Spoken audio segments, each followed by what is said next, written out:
देश new India तो बन रहा है, नफरत वाला इंडिया तो बन रहा है, लेकिन ये ऐसा इंडिया बन रहा है जिसमें पत्रकारों की कोई इज्जत नहीं है। चौथा लोक स्तंभ शराब पी करके लाइव चैनलों पर आने लगा है। कितनी हिमाकत हो जाती है कि वो कुछ भी कर बैठे। जी हां, वो जो वो कर रहा है वो समझता है कि वो सही कर रहा है। ये होता सत्ता का नशा था। काँव काँव करने वाला दीपक चौरसिया एक तो आवाज इतनी कर्कश है कि सुनने के बाद लगता है जैसे पिघला शीशा किसी ने कानों में घुस दिया हो, जिसको खबरें दिखाने की मनाही कर दी गई, जिसको बोल दिया गया अपने हिसाब से पत्रकारिता मत करो, हमारे हिसाब से पत्रकारिता करो। सच उसके दिल में घुटने लगा, शायद इसीलिए बेचारा गम में दारू पी करके प्रोग्राम करने लगा।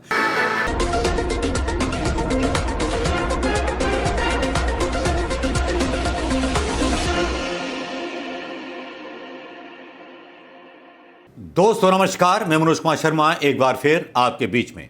दोस्तों, यूं तो पत्रकारिता को कहा जाता है कि किसी भी देश के लोकतंत्र का चौथा खंभा होती है, लेकिन आज हमारी पत्रकारिता, हालांकि उसको पत्रकारिता या राष्ट्रीय स्तर की पत्रकारिता नहीं कह सकते, क्योंकि काफ़ी सारे चैनल्स उद्योगपतियों ने खरीद लिए हैं, कारपोरेट्स ने खरीद लिए हैं, या दूसरी भाषा में कह लें कि आजकल चैनल वही दिखाते हैं जो सरकार की मिनिस्ट्री के द्वारा जारी कर दिया जाता है।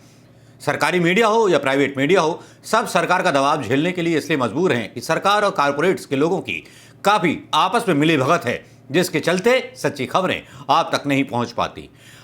पिछली रात कुछ एक ऐसी घटना हुई जिसमें दीपक चौरसिया नाम का एक, जिसको हालांकि कौवा बोलते हैं, चौरसिया बोलते हैं, पता नहीं क्या क्या बोलते हैं, लेकिन ये पत्रकार इतना अपमान जनता से सहने के बाद भी इनकी आत्माएं नहीं जागती। चाहे वो अंजनाओं कश्यप हो, अर्णब गोस्वामी हो, रजत शर्मा हो, एक बड़ी लंबी फहरिस्त है इसमें ऐसे पत्रकारों की।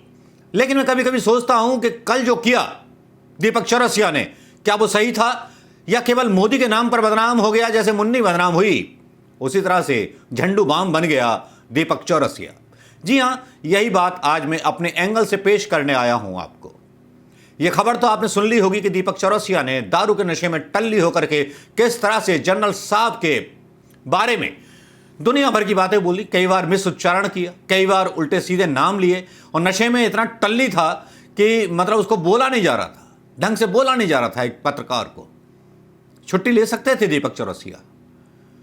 अब यह भी दावा किया जा रहा है कि साहब किसी बारात में थे, उसके फोटो भी वायरल हो रहे हैं, फोटो वायरल हो रहे हैं। फोटो में यह कहा जा रहा है कि साहब बारात में थे और बारात से आकर के सीधे चैनल पर ठोक दिए। मतलब जनरल बिपिन रावत की मौत हो रही थी और ये शादी में भांगड़ा पा रहे थे। दूसरी तरफ प्रियंका गांधी के बारे में भक्त दावा कर रहे थे कि प्रियंका गांधी जो थी गोया गोवा में नाच रही थी, तो उन्हें गद्दार और पता नहीं क्या क्या कहा जा रहा था। लेकिन जब मोदी जी, पुलवामा हो रहा था, मोदी जी अपनी शूटिंग में व्यस्त थे धारावाहिक की, उस पर भी सवाल उठा लेता मीडिया।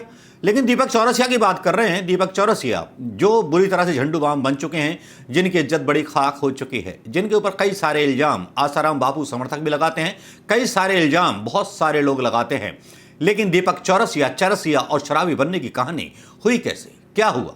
दो एंगल माने जा सकते हैं। पहला एंगल है कि एक ऐसा पत्रकार जो सच्चा पत्रकार था, जिसको खबरें दिखाने की मनाही कर दी गई, जिसको बोल दिया गया अपने हिसाब से पत्रकारिता मत करो, हमारे हिसाब से पत्रकारिता करो। सच उसके दिल में घुटने लगा, शायद इसीलिए बेचारा गम में दारू पी करके प्रोग्राम करने लगा। यह पहला वाकया नहीं है दीपक चौरसिया का जिसमें उसने इस तरह की हरकतें की हो। दीपक चौरसिया पहले भी कई मजहबी बहसों में ऐसा कर चुका है, दारू के नशे में टुन्न होकर के लोगों से आलतू फालतू सवाल कर चुका है। ऐसी कई बहसें हैं, मैंने भी अपने कई चैनलों पर मतलब अपने कई यूट्यूब्स वीडियो में दीपक चौरसिया के बारे में बोला था। काँव काँव करने वाला दीपक चौरसिया एक तो आवाज़ इतनी कर्कश है कि सुनने के बाद लगता है जैसे पिघला शीशा किसी ने कानों में घुस दिया हो। लेकिन दीपक चौरसिया की शायद ये मजबूरी रही हो कि उसके सच को दबाने की कोशिश की जा रही हो, और दूसरी वजह यह हो सकती है कि जब पैसा आदमी देखता है और मान देखता है, सम्मान देखता है और पहुंच देखता है और ठेके पा जाता है, दुनिया भर का अंधा पैसा कमाने लगता है, तो उसकी इतनी हिमाकत हो जाती है कि वो कुछ भी कर बैठे। जी हाँ, वो जो वो कर रहा है वो समझता है कि वो सही कर रहा है। ये होता सत्ता का नशा, जो है मोदी जी को नशा। मोदी का नशा प्लस दीपक चौरसिया का नशा प्लस गोदी मीडिया का नशा इज इक्वल टू बर्बाद हो चुका देश। जी हां, इसको मैं और कैसे परिभाषित करूं? बस परिभाषा यही निकल करके आती है, क्योंकि दीपक चौरसिया के बारे में जिस तरह की खबरें चली और जिस तरह से दीपक चौरसिया ने सारे पत्रकार जगत का सिर नीचे झुका दिया, पत्रकारों ने शेम जताया दीपक चौरसिया के ऊपर।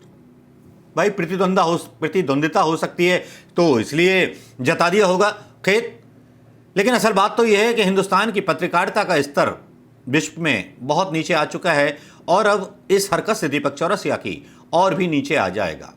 देश न्यू इंडिया तो बन रहा है, नफरत वाला इंडिया तो बन रहा है, लेकिन ये ऐसा इंडिया बन रहा है जिसमें पत्रकारों की कोई इज्जत नहीं है।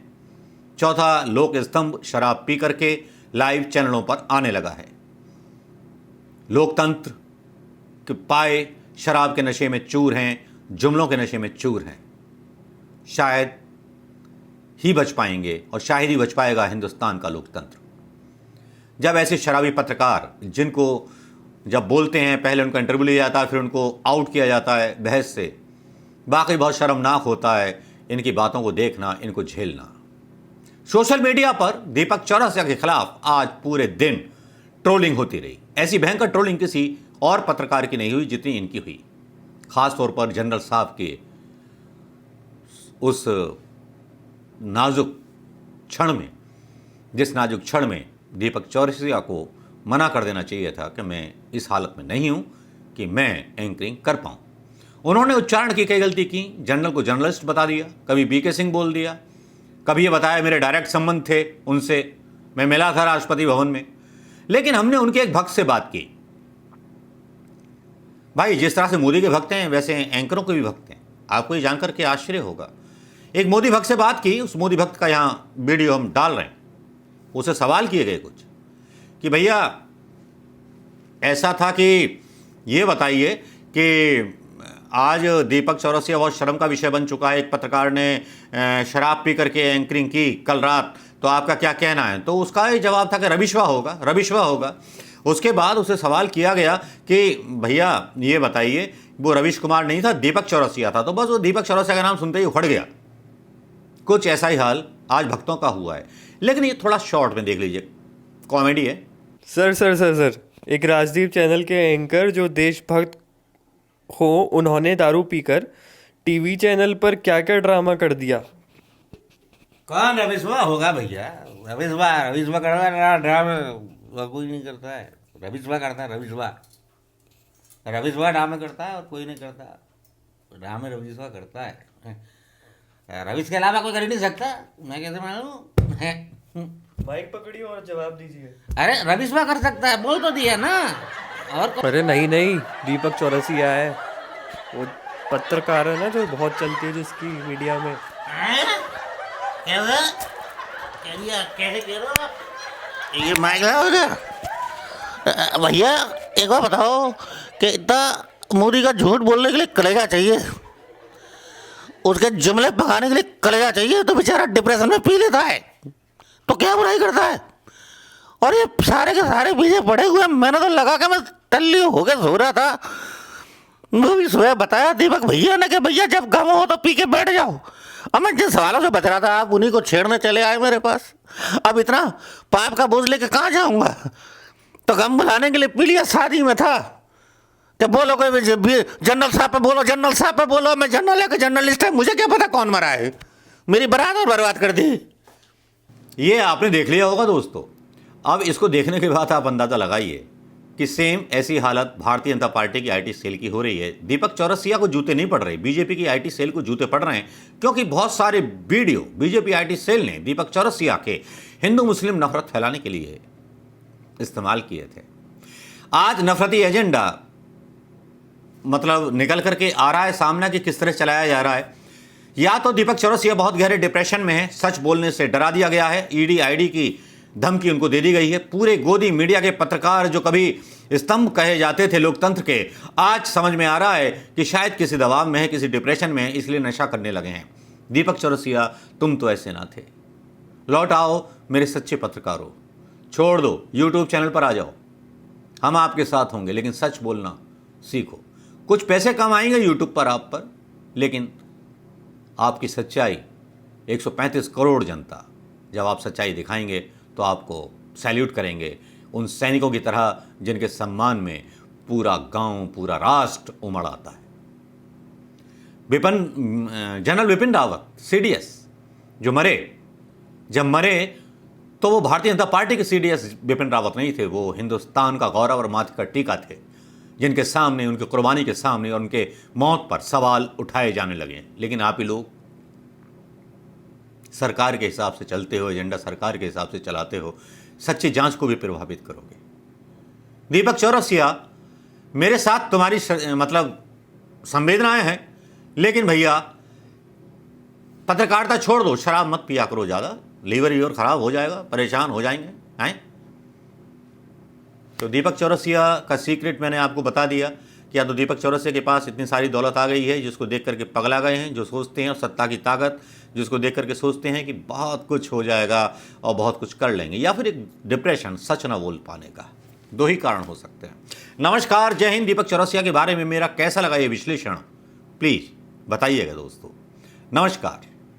क्योंकि मेरा एक मूड ये भी था कि कैस्टो मुखर्जी या कुछ कॉमेडी करूं, लेकिन लोगों ने मुझे सलाह दी कि नहीं, सीरियस वीडियो डालिएगा।